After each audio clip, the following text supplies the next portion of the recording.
proposed resolutions. Okay, we're going to proceed the reference of business under proposed resolutions. Number 1, proposed resolution number 2026-078 entitled Authorizing City Mayor Art Brian C. Celeste to execute deeds of donation on behalf of the local government unit for the equipment and furniture in favor of the Sangguniang barangays and school in the city of Alaminos, Pangasinan.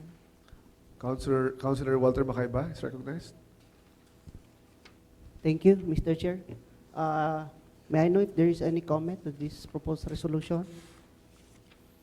There being none, may I move for the approval of this proposed resolution number 2026-078 on first reading and be calendar for second reading. Thank you. Any second?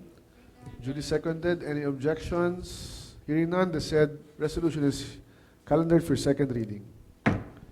Next item. Next is the proposed resolution number 2026-083 entitled Resolution Strongly Suggesting to City Mayor Art Brian C. Celeste to disengage in the memorandum agreement with the provincial government of PhilHealth's Special Health Fund. So this was the measure that was proposed last session. I would like to acknowledge the proponent, Councilor Cirilo Radoc. Yes, Mr. Chair, I would like to refer the issue to the proper committee for committee hearing, if possible. May I recognize Councilor Ayon Fontelera? Mr. Chair, for this proposed resolution number 2026-083, since we have existing law, Universal Health Care Act, for the provincial integration, specifically on the IIR of the UHC, Section 19, Item 10. I just read the provincial integration. Section 19-10, Item 10. The municipalities and component cities shall endeavor to integrate their municipality health offices, component city health offices, municipal hospitals, component city hospitals, and LGU-managed healthcare providers with the provincial health office, provincial hospitals, and district hospitals to constitute the province-wide health system. The municipal and component city shall retain their existing functions over their respective health facilities and personnel under the RA 7160. Provided that the Provincial Health Board shall exercise administrative and technical supervision over health facilities and services, health personnel, and all other health resources within their territorial jurisdiction. Provided, further, that the concerned LGU may opt to transfer the control of such health resources and services to the province-wide health system through a mechanism of cooperative undertakings provided under Section 33 of RA 7160.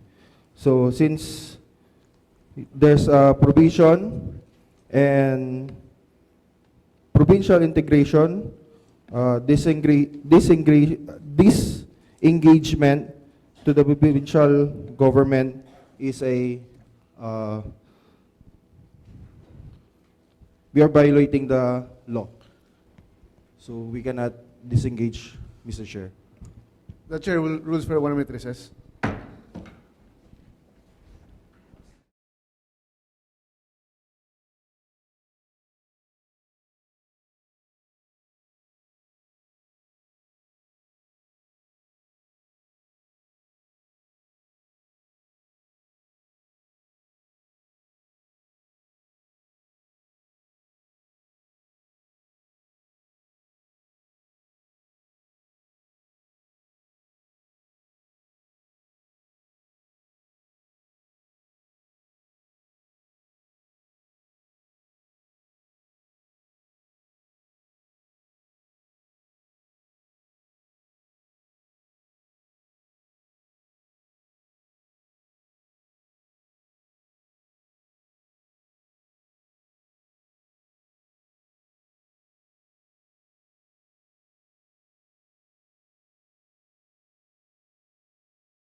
uh, I read the Universal Healthcare Act and its IRR. It was very clear that all cities and municipalities must endeavor to integrate. That's why last year, if I'm not mistaken, the city issued a resolution authorizing the city mayor to integrate our system to the province. While reading the IRR, I cannot find any provision that tells that if we disengage with the system, where are we going to fit within the universal health system? If the city alone will manage its fund, there is no provision that tells that the city can stand alone. The Universal Healthcare Act, if you see the purpose, the scope, and the purpose, the objectives of that Universal Healthcare Act is to integrate everything. So, for me, if we are going to disengage the city health into the provincial-wide system, where are we going to fit within the universal health system? That would be a problem kasi while reading the IRR, I cannot see any provisions to that purpose that we can stand alone. Okay. With regard to the manifestations given, it is my impression na pareho naman hong tama. So I think let's just stick to the protocol first, that there is a manifestation to schedule for committee hearing and referred to the chair. So this doesn't mean we will approve it. It just means ihihiring lang natin. But since it is referred to the chair, I give the decision to the chair if gusto ba niyang ihiring or hindi. Tama po ba? Kasi we don't have to discuss naman the legality here now eh. O, di ba? Parang we have our points. So kaya nga natin hinihiring. So I leave it up to you po kung gusto niyo pong ihiring or kung ano pong action po ang gusto po nating gawin dito. I suggest we conduct committee hearing, Mr. Chair. So I would like to refer it to Councilor Ayan Fontelera if what would be your pleasure?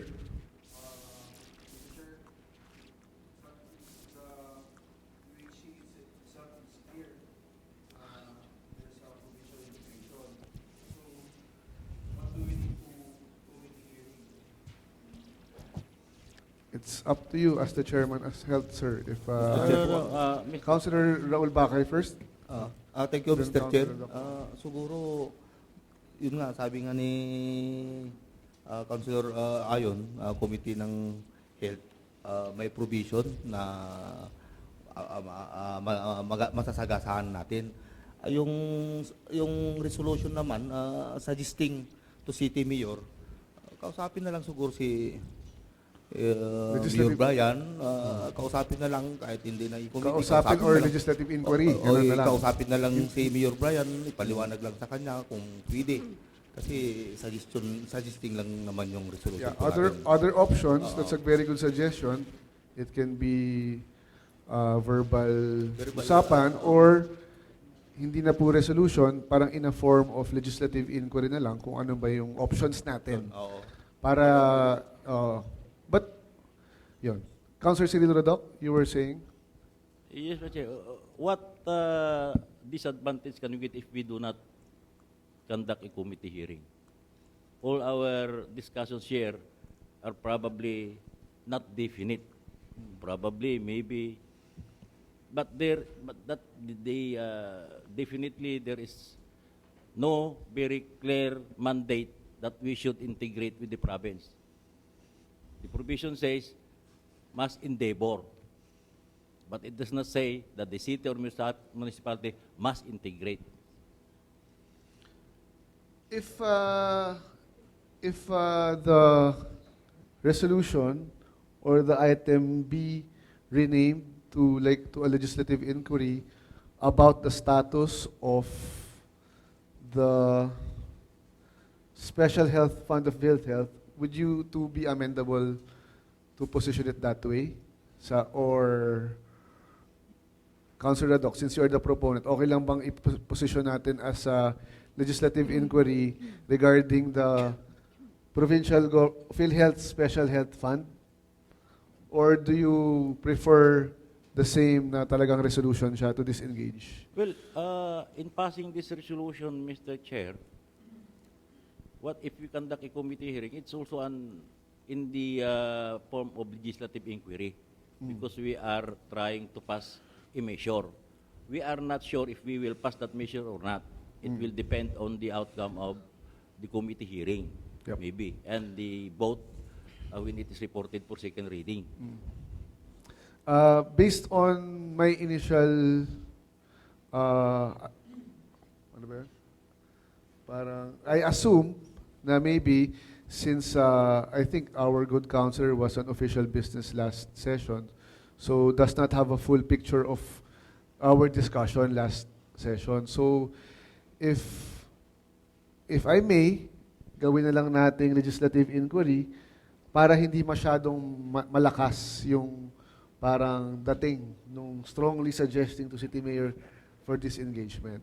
So, base sa pag-usapan sa committee hearing, if there is a need to pass a resolution, and then we propose a resolution regarding the results of the said hearing. So, if just theoretically po ba, Councilor, okay ba sa'yo pagka ganon, o totally you don't want to discuss it under committee report, committee hearing?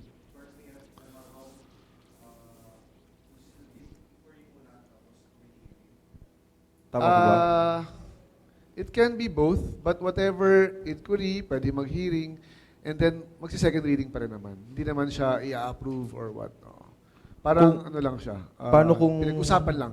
Paano po kung, Mr. Chair, kung sa legislative inquiry pa lang, masagot na yung dapat and masatisfy na yung body, hindi na tayo mag-cover hindi na tayo magja-jump sa committee hearing. It is Tama po your ba? pleasure. Yes, that is possible. So, As chair. legislative inquiry, mas okay po. Oh. Para hindi, tama nga mo naman sinabi nyo na mas mabigat kasi kung committee hearing natin, tapos yung title po kasi itself is very strong na, strongly suggesting eh.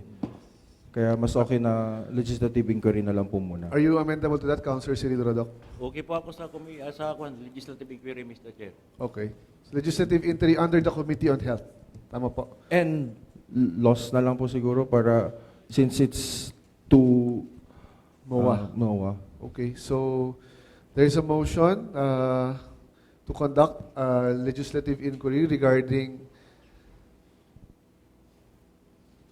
the status of the PhilHealth Special Health Fund, specifically the agreement between Alaminos City and the provincial government under the Health Committee And loss. and laws. Okay, so if ano lang, gusto ko lang maliwanagan, Mr. Chair. So, ang ipupunta natin for committee hearing is not this resolution. Based on the initial agreement, hindi na po. Parang tatanungin lang natin kung ano yung status nung PhilHealth Special Health Fund, and then maybe explore options if we want to disengage or not. So basically, this resolution will be deleted in our agenda, and that update will just be put into legislative inquiry. Okay.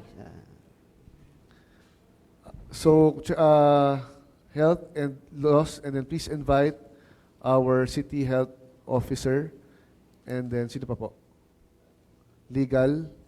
Meron pa po ba? Councilor Cyril Rodoc. Maybe representatives from the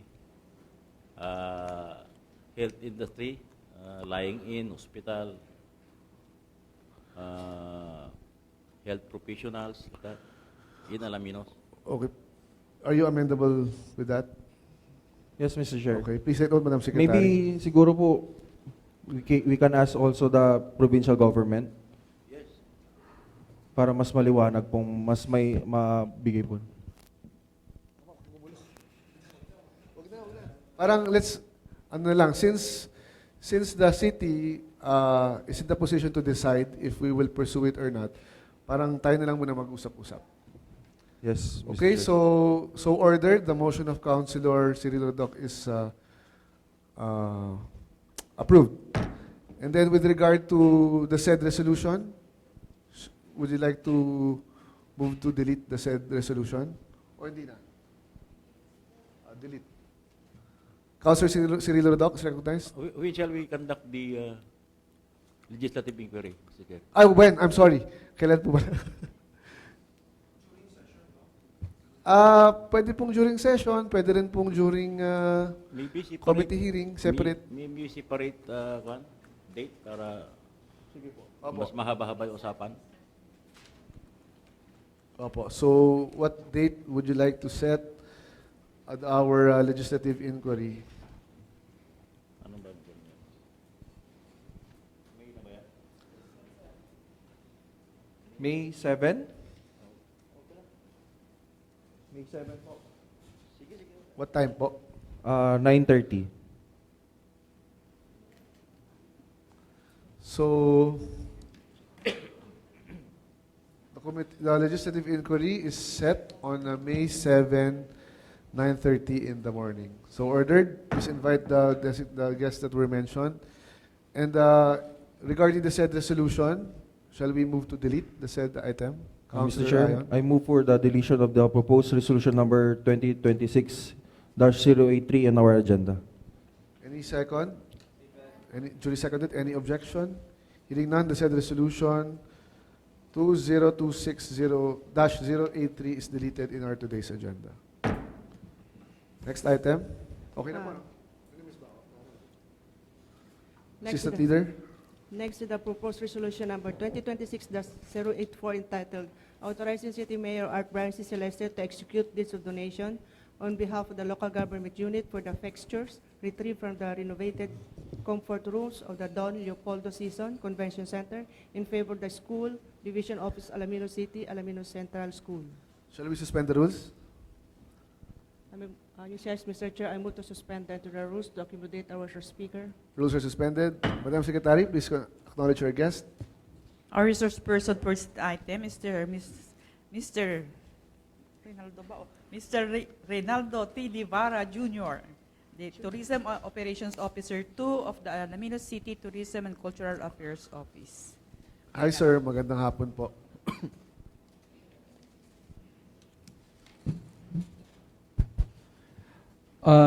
To our Honorable City Vice Mayor, Vice Mayor Jose Antonio Miguel Y. Perez, and to all our Honorable City Councilors, to my kapwa kawani ng lungsod ng Alaminos, magandang hapon po sa inyong lahat.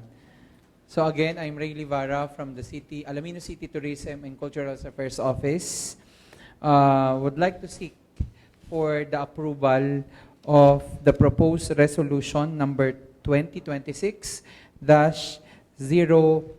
entitled Authorizing the City Mayor, Arth Brian C. Celeste, to execute deeds of donation on behalf of the local government unit for the fixtures retrieved from the renovated comfort rooms of the Don Leopoldo Season Convention Center in favor of Alaminos Division Office, Alaminos City, Alaminos Central School.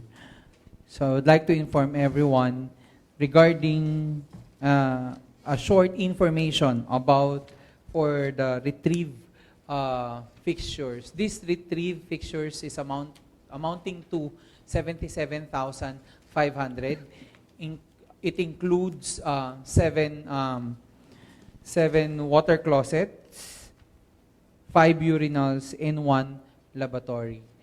And also, I would like to inform everyone that actually these fixtures are still in good condition.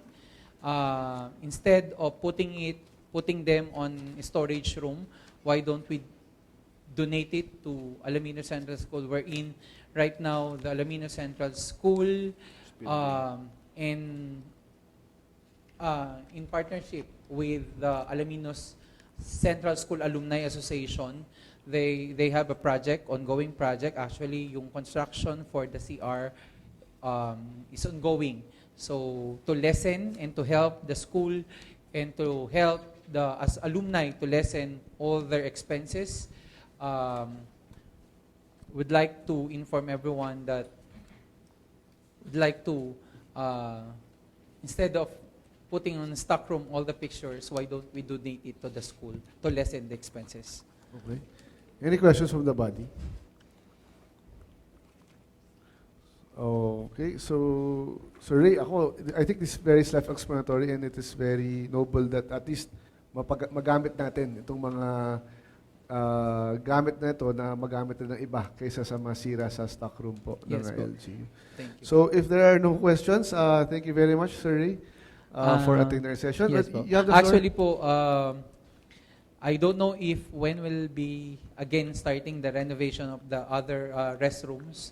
Still, ngayon pa lang po, would like to inform everyone that sana po, once na ma-renovate ulit yung ibang part ng convention center, sana po, pagbigyan nyo rin po kami ulit na ma-donate po yung mga toilet pictures to other schools or kung sino po yung nangangailangan para hindi po naman masayang and all of the pictures are still in good conditions.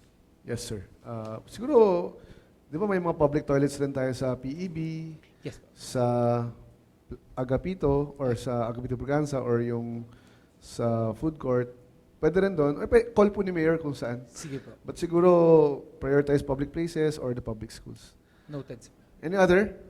Wala na po. Thank you very much, Sir Ray. So once again po, marami pong salamat. Magandang hapon po.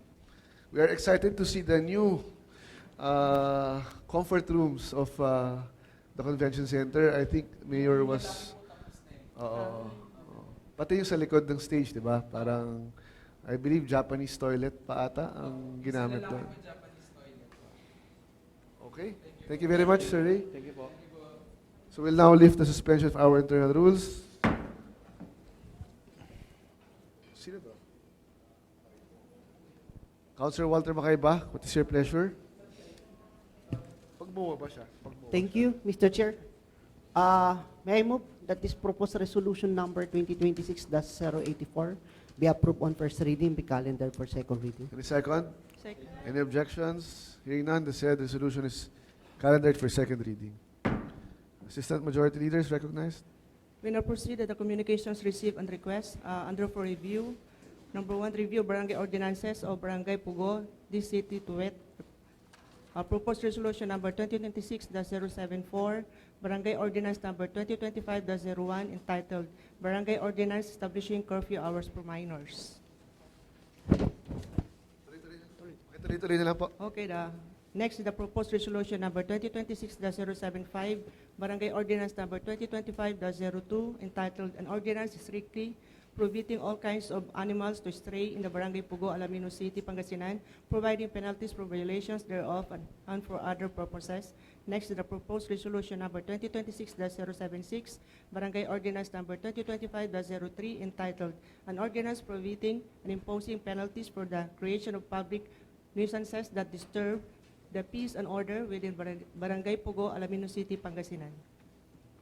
Councilor Walter Makaiba is recognized, the Chairman of Laws and Rules. Thank you. May I move that a committee be conducted to these 3 barangay ordinances on May 5, 2026 at 2 p.m. onwards. So, Committee Chair on Laws and Rules, scheduled sa committee hearing regarding said 3 ordinances of Barangay Pugo on May 5, 2 o'clock in the afternoon. So ordered. Madam Secretary, please coordinate with the Chair on the people who you would like to invite regarding the said ordinances. Next item.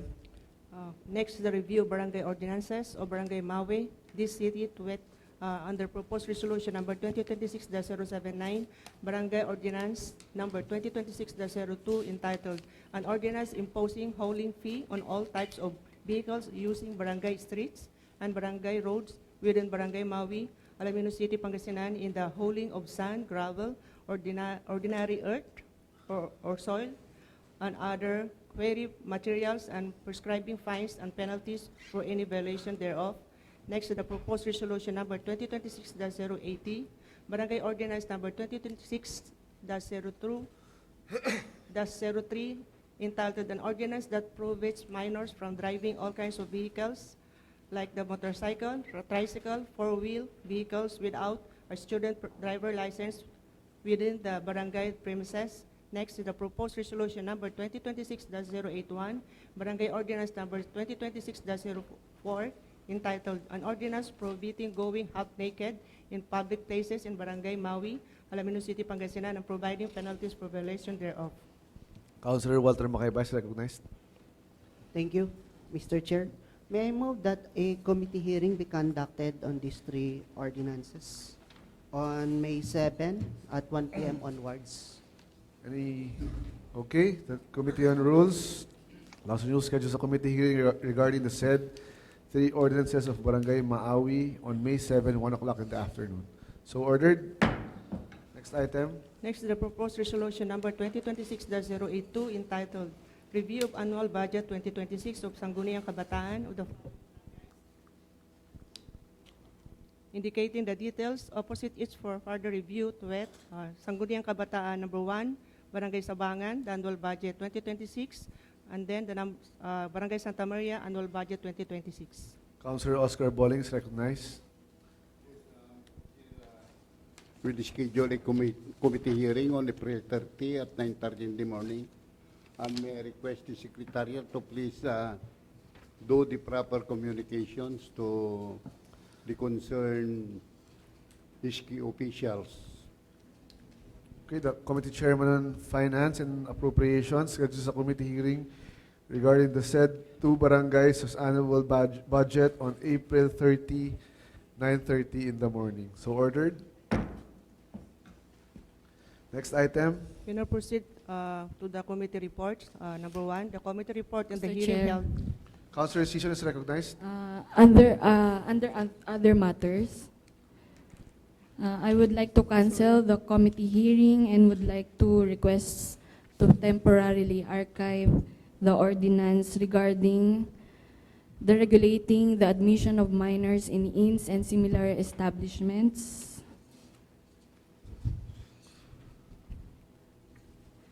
I would Temporary like to archive. temporarily Okay, archive. there's a motion by Councilor Season. Any second? So did you second it? Any objections to from a committee hearing to temporarily archive the ordinance regulating minors in inns and similar establishments? Okay, so ordered. No objections. Next item. We now proceed to the committee reports. Committee report on hearing held on April 20 regarding the proposed resolution number 015-2026 entitled An Ordinance Amending City Ordinance number 2022-01, otherwise known as 2023 Revised Revenue Code of the City of Alaminos, Pangasinan, to increase the rental fee for the use of the Don Leopoldo Season Convention Center, Convention Hall, Mini Function Room, right and left wing, and the executive suites. Councilor Oscar Bolling is recognized.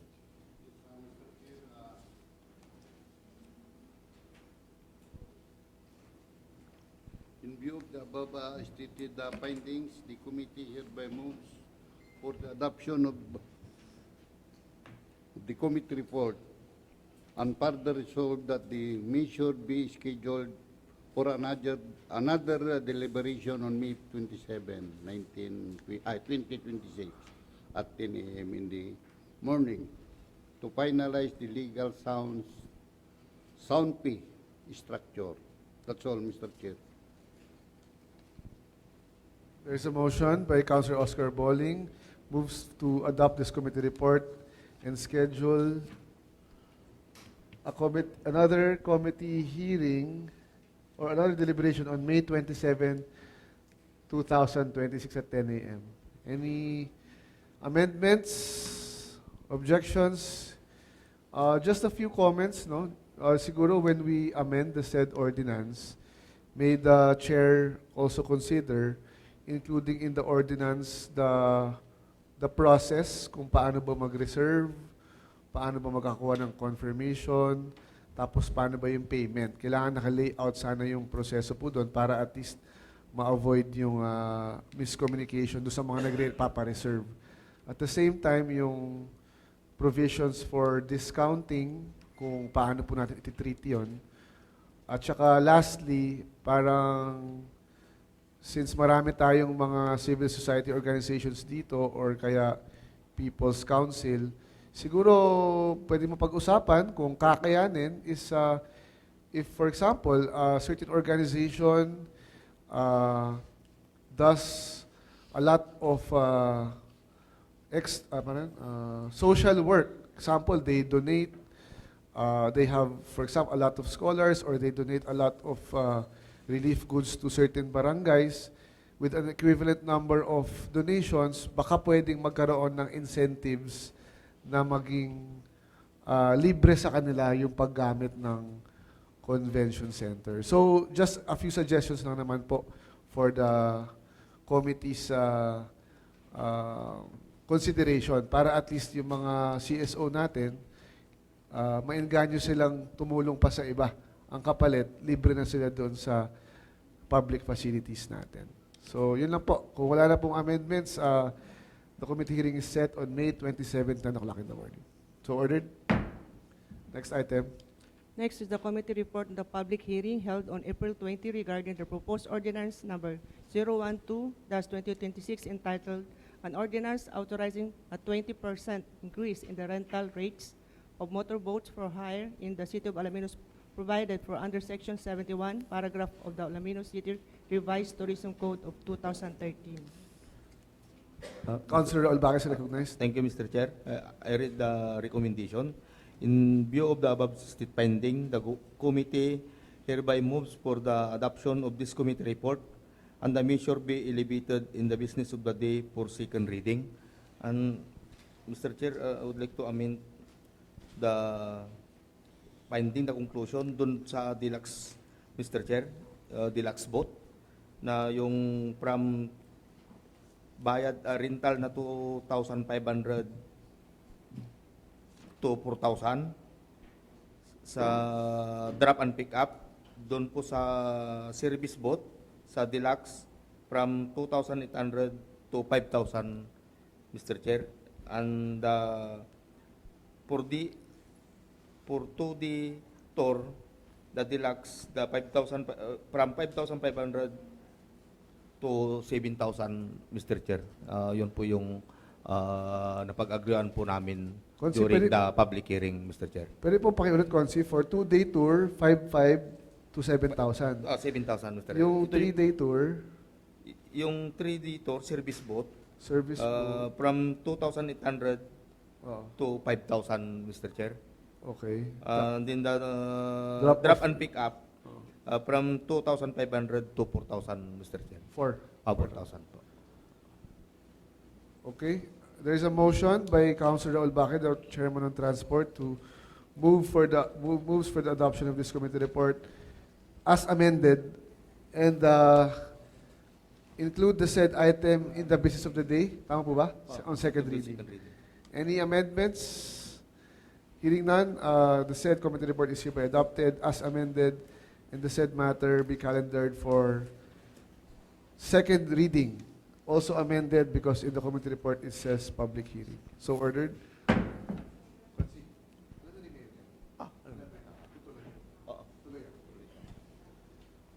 Next item.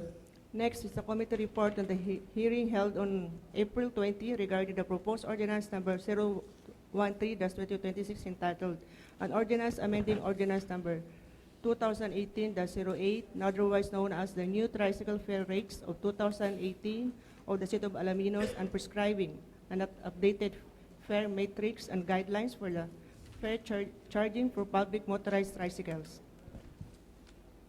Mr. Chair. Councilor Olbaque is recognized. Thank you, Mr. Chair. I read the recommendation. In view of the above foregoing, the committee respectfully recommend the adoption of this report and that the schedule for the next hearing to be set on May 13, 2026, 10 a.m. Mr. Chair. Okay, the committee hearing moves for the committee chairman moves for the adoption of this committee report, and the committee hearing is set on May 13, 10 o'clock in the morning. So ordered. Next item. Next, the committee report on hearing held on April 21 regarding the proposed resolution number 2026-062 entitled Authorizing City Mayor Art Brian C. Celeste to enter into a memorandum agreement by and between the local government unit of the City of Alaminos, Pangasinan and the Bureau of Fisheries and Aquatic Resources, Regional Fisheries Office 1, in the relation to the recognition of use, occupancy, and support for the titling of a portion of the reclaimed land in Barangay Lukap, this city. Councilor Walter Macaypa is recognized. Thank you. I'll just read the recommendation of the committee.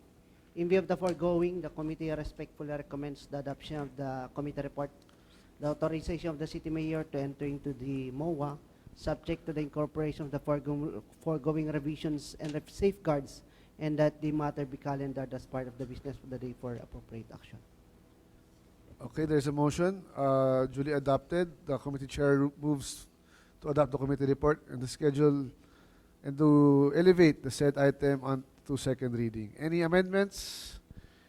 Hearing none, the said committee report is hereby adopted and the said matter be calendared for second reading for deliberation. So ordered. Do we have a revised MOA for that? Wala pa. Wala pa. Next item. Next, the committee report on the hearing held on April 22nd regarding the proposed ordinance number 014-2026 entitled an ordinance transferring the following two plantilla of positions to other offices under the Executive Department of the Local Government Unit of the City of Alaminos, Pangasinan, letter A, from City Administrator's Office to Public Employment Service Office, letter B, from City Administrator's Office to City Legal Office. Councilor Dalia Triano is recognized. Thank you, Mr. Chair. May I just read the recommendation? In view of the above stated findings, the committee hereby moves for the adoption of this report and the measure be elevated in the business of the day for second reading. The committee chair of Trade and Labor moves for the adoption of this committee report and said matter be included in the business of the day for deliberation. Any amendments? Hearing none, the said committee report is hereby adopted. The said item is calendared for second reading. Next item. Next, the committee report on hearing held on April 22nd regarding the proposed resolution number 2026-068 entitled Approving, Adopting the Local Disaster Risk Reduction Management Trust Fund Investment Plan for the calendar year 2026. LBP Recosana is recognized. Yes, Mr. Chair. I read about the recommendation. In view of the stated findings, the committee respectfully moves for the adoption of this committee report and approval of resolution number 2026-09. The committee further moves that the same be included of the business of the day for second reading during the next regular session. LBP Recosana moves for the adoption of this committee report and the said item be calendared for second reading. Any amendments? Objections? Amendments? Hearing none, the said committee report is hereby adopted. The same matter be calendared for second reading. So ordered. Next item. Next is the committee report on the hearing held on April 22nd regarding the review Barangay Ordinance number 2026-01 of Barangay Pangapisan, this city under the proposed resolution number 2026-040 entitled an ordinance implementing the water bill program in all public schools within the Barangay Pangapisan to promote good health, proper hydration, and wellness among children and youth. Councilor Walter Macaypa is recognized. Thank you, Mr. Chair. I will read the recommendation of the committee. In view of the foregoing findings, the committee respectfully recommends the adoption of this committee report and a resolution declaring the ordinance enacted within the conferred powers of the Sangguniang Barangay and be included in the order of the business of the day of the August body for second reading. Any amendments? Hearing none, the said committee report is hereby adopted and the said item be calendared for second reading in today's session. So ordered. Next item. Apologies. We have another committee report, number 8, entitled the committee report we did An ordinance providing temporary relief on local fees and charges to vendors, ambulant vendors, carinderia operators, and souvenir shop operators under LGU Alaminos management who sell basic goods for a period of 3 months in response to the rising costs brought about by the global energy crisis. Councilor Dalia De Leon is recognized. Thank you, Mr. Chair. In view of the above stated findings, the committee hereby moves for the adoption of this committee report and recommends to schedule the proposed measure for public hearing on May 4, Monday. May 4, Monday, 10 o'clock in the morning. Okay. The public hearing is set regarding the said ordinance on May 4, Monday, 10 o'clock in the morning. So ordered. Next item. We now proceed to the business of the day for second reading under unfinished business. Before we, under second reading, I shall consolidate this for our omnibus motion. Ano ba yung mga concerns? So, under omnibus motion, item number, under proposed resolutions, item number 1, item number 3, dali Committee hearing. committee reports, Committee report pala. Number 2. number, okay na ba itong 2? Approve mo na ba? Third reading na. Ha?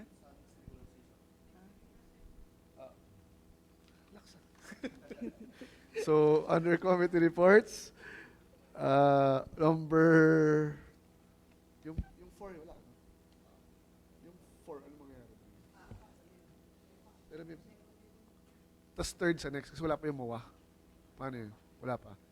So, under committee reports is item number 5. Consitalia, okay na po yung 5.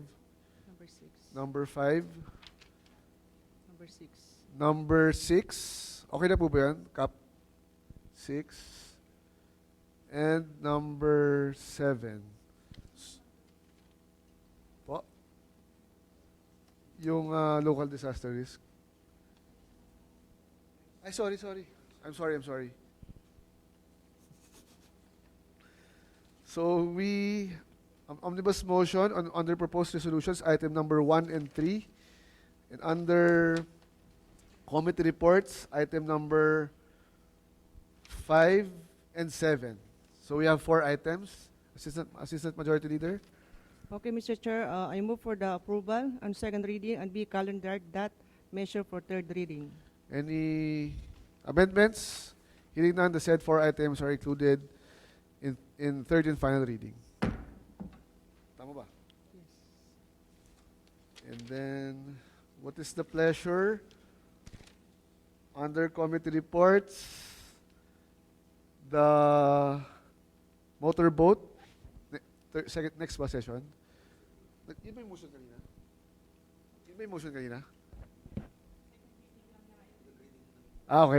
So, what is your pleasure, Councilor Raul Bacay? Thank you, Mr. Chair. I move to, if they have no more suggestion, comments regarding that ordinance, I move to approve the second reading and calendar the third reading in next regular session, Mr. Chair. Second? Seconded by Councilor Dalia De Leon, Councilor Ayan Fondolera. Any objections? Hearing none, the said ordinance is calendared for third and final reading in our next regular session. Councilor Raul, kindly, Ma'am Sec and Councilor Raul, kindly clarify with City Mayor because last usap namin, parang sabi niya Holy Week lang eh. Pero baka nag-usap pa kayo after nun eh. Kung tuloy na, okay. Sige. Just make sure lang po. Okay, next item. Under committee reports, number 4, BFAR. Shall we also calendar it for third reading na ba? Second reading. Councilor Walter Makaiba, will we calendar second or third reading in our next regular session? Awaiting the MOA for the BFAR. Will we still have amendments? Wala pa daw. Second lang. Oh.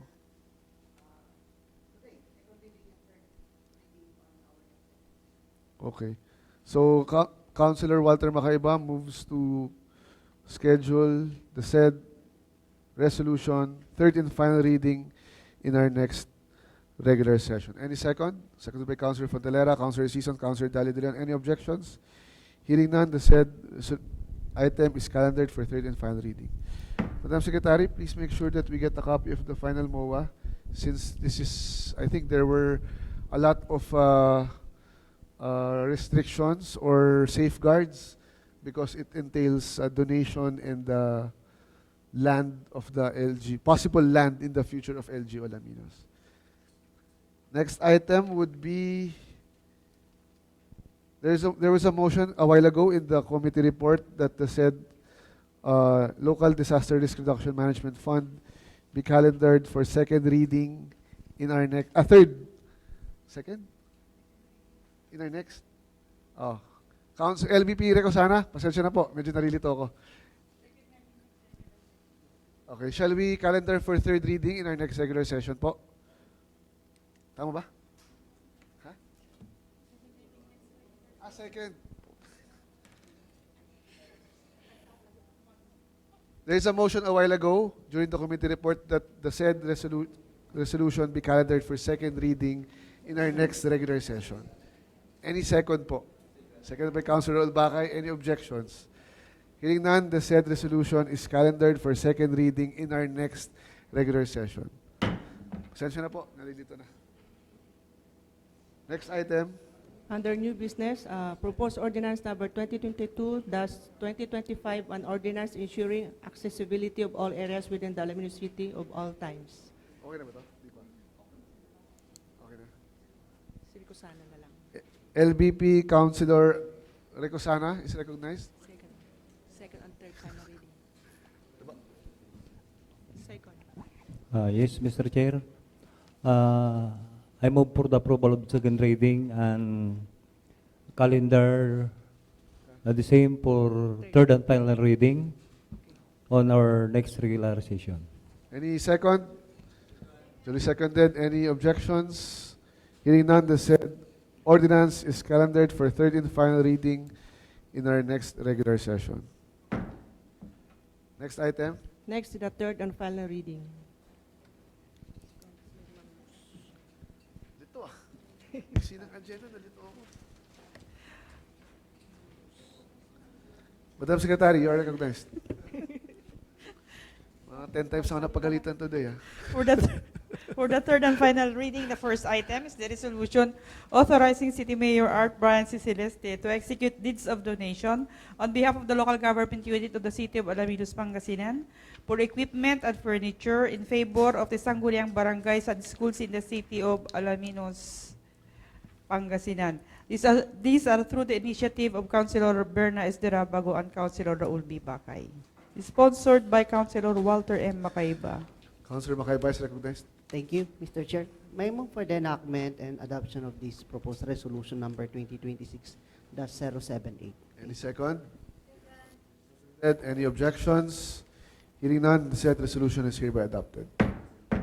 Next item. Next item is the resolution authorizing City Mayor Art Brian C. Celeste to execute deeds of donation on behalf of the local government unit of the City of Alaminos, Pangasinan for the fixtures retrieved from the renovated comfort rooms of the Don Leopoldo Season Convention Center in favor of the Schools Division Office, Alaminos City and Alaminos Central School. Sponsored by Councilor Walter M. Makaiba. Councilor Makaiba is recognized. Thank you. May I move for the enactment and adoption of this resolution number 2026-084. Any second? Duly seconded. Any objections? Amendments? Hearing none, the said resolution is hereby adopted. Next item. Next item is the ordinance transferring the following two plantilla positions to other offices under the Executive Department of the Local Government Unit of the City of Alaminos, Pangasinan. From City Administrator's Office to the Public Employment Office, and from City Administrator's Office to the City Legal Office. Mr. Chair. Councilor Dalidrian is recognized. Mr. Chair, may I move for the enactment and adoption of the said proposed ordinance number 014-2026. Thank you, Mr. Chair. Any second? Duly seconded by Councilor Tonton Humilde, Councilor Season. Any objections? Amendments, discussions? Hearing none, the said ordinance is hereby enacted. Next item. The final item,